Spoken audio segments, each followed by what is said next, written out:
जब सीमाओं से छोटा देश सोच में बड़ा निकल जाए तो बड़े देशों की नीतियों पर सवाल उठना तय। जब पड़ोसी देश जनता को वीआईपी बना दे तो यहाँ वीआईपी संस्कृति चुभने लगती है। एक तरफ नेपाल है और दूसरी तरफ है भारत। नेपाल में नेता सड़क पर निकलते हैं तो जनता पहले चलती है, वहीं भारत में नेता निकलता है तो सड़क खाली करा दी जाती है, ट्रैफिक रुकता है, एम्बुलेंस फंसती है और आम आदमी इंतजार करता है। नेपाल ने दिखा दिया है कि सत्ता का मतलब शोर नहीं सेवा है, कुर्सी का मतलब रुतबा नहीं जिम्मेदारी है और सत्ते में आते ही वीआईपी कल्चर पर चोट, लंबे काफिले कम, दिखावटी सुरक्षा पर सवाल और नेताओं के आगे पीछे घूमने वाली गाड़ियों पर लगाम। साफ संदेश है, जनता सबसे ऊपर है।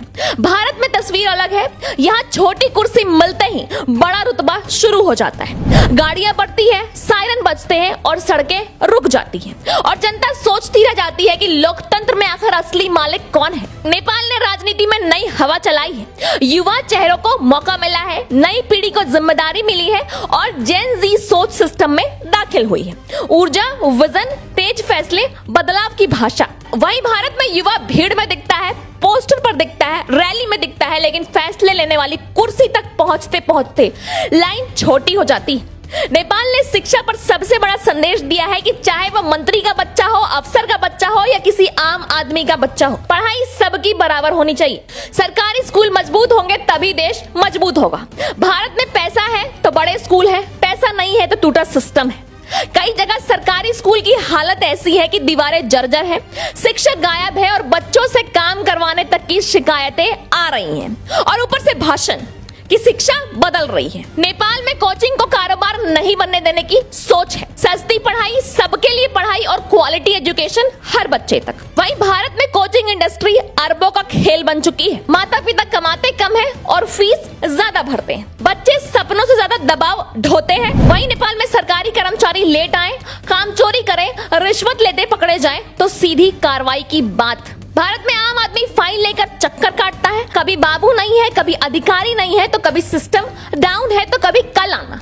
नेपाल में सरकार के वादों का रिपोर्ट कार्ड जनता देख रही है, डिजिटल जवाबदेही, काम का हिसाब और वादों की निगरानी। भारत में चुनाव से पहले वादे ऊंचे हैं, चुनाव के बाद सवाल ऊंचे हैं और जवाब नीचे हैं। वहीं भारत में बड़े अस्पतालों में वीआईपी बोर्ड अलग है, लाइन अलग है, सुविधा अलग है, लेकिन दर्द सबका एक है, लेकिन इलाज सबका अलग। नेपाल में सरकारी दफ्तर व्यवस्था से चले, चेहरों से नहीं। भारत में तस्वीरें बदलती रही हैं, फाइलें वही पड़ी रहती हैं। नेपाल में भ्रष्टाचार पर फाइलें खुलती हैं और भारत में घोटाले खुलते हैं, बहस होती है और फिर सब शांत। अब सवाल सीधा है कि भारत 140 करोड़ लोगों का देश है, दुनिया की सबसे बड़ी लोकतांत्रिक ताकत है, तो फिर जनता को वीआईपी संस्कृति क्यों झेलनी पड़े? क्या सड़क नेता की है? क्या अस्पताल नेता का है? क्या स्कूल नेता का है? तो टैक्स जनता क्यों दे और सुविधा कुछ लोग क्यों ले जाएं? वहीं नेपाल छोटा देश है लेकिन बड़े संदेश दे रहा है, नई पीढ़ी को मौका, शिक्षा में समानता, वीआईपी कल्चर पर वार और सिस्टम में अनुशासन। भारत चाहे तो सब बदल सकता है, वीआईपी कल्चर खत्म हो सकती है और मंत्री और मजदूर के बच्चे एक स्कूल में पढ़ सकते हैं और अस्पताल में बराबरी हो सकती है, सड़क पर जनता पहले हो सकती है, सरकार रोज जवाबदेह हो सकती है और देश पूछ रहा है कि कब तक काफिले निकलेंगे और जनता रुकेगी, कब तक फीस बढ़ेगी और भाषण मिलेंगे, कब तक गरीब का बच्चा कमजोर सिस्टम में फंसा रहेगा, कब तक युवा पोस्टर लगाएंगे और फैसले दूसरे करेंगे। अब जनता जाग चुकी है, मूड बदल चुका है, देश को वीआईपी नहीं चाहिए, देश को चाहिए वोटर इज प्रायोरिटी। नेपाल ने शुरुआत कर दी है, भारत चाहे तो क्रांति कर सकता है।